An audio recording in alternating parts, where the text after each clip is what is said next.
Praise Lord, जय मसीह की। मैं फिर से स्वागत करता हूं अपने चैनल पर और मैं चाहता हूं कि यदि आप इस चैनल पर नए आए हो तो आप मेरे चैनल को सब्सक्राइब कर सकते हैं ताकि आने वाले वीडियो आपको मिल सके। हालेलुया। क्योंकि परमेश्वर ने मुझे प्रकाशन दिया है और जो मुझे सिखाया, मैं चाहता हूं कि आप तक वो बात पहुंचे और आप जान पाएँ। मैं बातचीत करने जा रहा हूं आज कुछ प्रकाशन, कुछ वचन को जो आप सीख सकते हैं, जो आप जान सकते हैं। बात यह है कि आशीष को लेकर मैं बातचीत करना चाह रहा हूँ। आशीष, ठीक है। कभी कभी क्या होता है कि जो परमेश्वर के वचन में अच्छे से नहीं भी चलते, उनके जीवन में बहुत सारी आशीष होती है। हालेलुया। इस चीज़ का आप ध्यान देंगे। कभी कभी ऐसा होता है कि हम परमेश्वर की बातों को अच्छे से नहीं मानते, नहीं चलते, लेकिन तब भी उसके जीवन में बहुत सारी आशीष रहती है। क्या परमेश्वर आपसे खुश है या नाराज है, हम कैसे जानेंगे जबकि इतनी आशीष आपकी जीवन में हो रही है।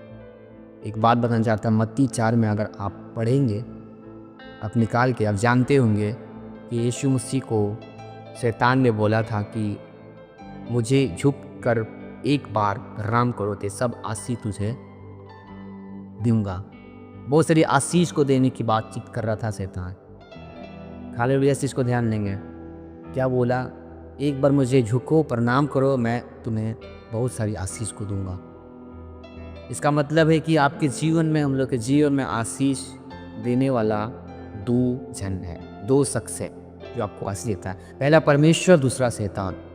मैं आपसे एक बात कहना चाहता हूँ। परमेश्वर क्वेश्चन कहता है कि जब तक हम उसकी बातों को मानते तभी आपके जीवन में आशीष आती है। लेकिन अगर उसकी बातों को हम नहीं मानकर अगर हमारे जीवन में आशीष आ रही है तो यह परमेश्वर हो सकता है नहीं दिया है। हालेलुया। इस चीज़ को ध्यान देंगे।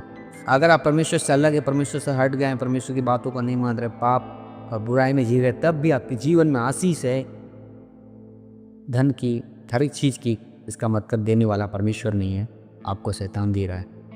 और मैं एक बात बोलना चाहता, आप ध्यान से सुनेंगे। अगर शैतान दे रहा है और परमेश्वर दे रहा है तो उसमें क्या फ़र्क है परमेश्वर की आशीष में और शैतान की आशीष में? अगर हम गलत कर रहे हैं तो परमेश्वर की बात को नहीं मान रहे, नहीं चल रहे, तो वो आशीष शैतान की ओर से आ रही है, परमेश्वर की ओर से नहीं मिल रही है। और परमेश्वर की मार्ग में चल रहे अच्छे से और आशीष परमेश्वर से मांग रहे, तो वो परमेश्वर ही आपको दिया है। इस चीज़ को आप ध्यान देंगे। कैसे पता करें कि परमेश्वर की ओर से है या शैतान की ओर से? इस चीज़ को ध्यान देंगे।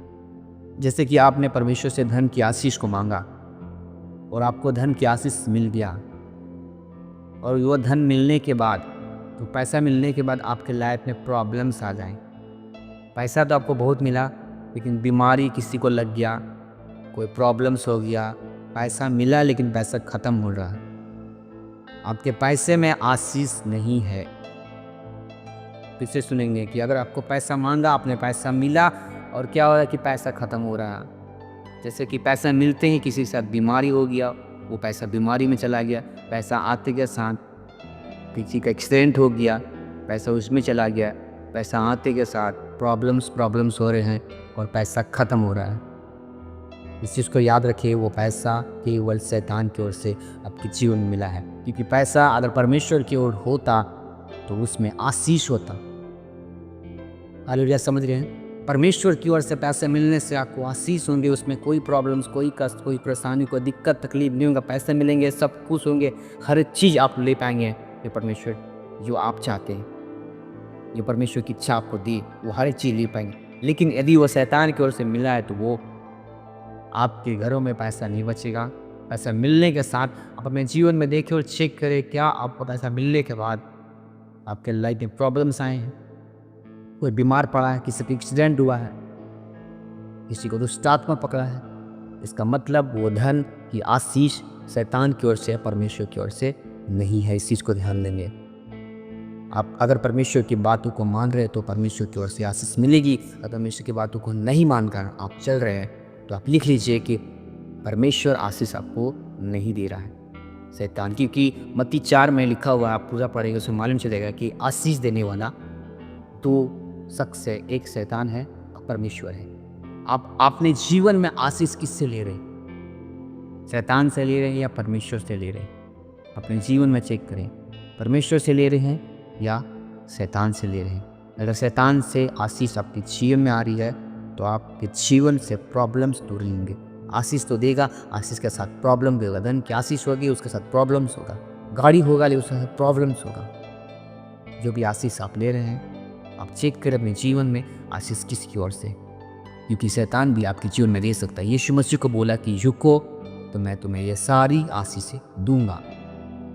केवल एक चीज़ बोला, मुझे प्रणाम करो, मुझे झुको। कहीं आप परमेश्वर की छोड़कर शैतान के आगे झुक तो नहीं रहे हैं, इस चीज़ का ध्यान दें। कल कभी शैतान क्या बोलेगा कि केवल एक बार झूठ बोल दो चलेगा, केवल एक ही बार तो झूठ बोलना है, ये सारी आशीष से आपको मिलेगी। यीशु मसीह को शैतान बोला केवल एक ही बार तो झुककर प्रणाम करना है, हर बार नहीं, एक ही बार। शैतान भी बोल सकता केवल एक ही बार झूठ बोलो, केवल एक ही बार गाली दो, केवल एक ही बार किसी का चुगली करो। शैतान आपको 1000 बार नहीं, केवल एक बार बोलने के लिए बोलता है, जैसे यीशु मसीह को बोला था। तो आप इस चीज़ को ध्यान दें, शैतान की बात एक बार भी नहीं मानना है, वरना हम परमेश्वर की आशीष को खो देंगे।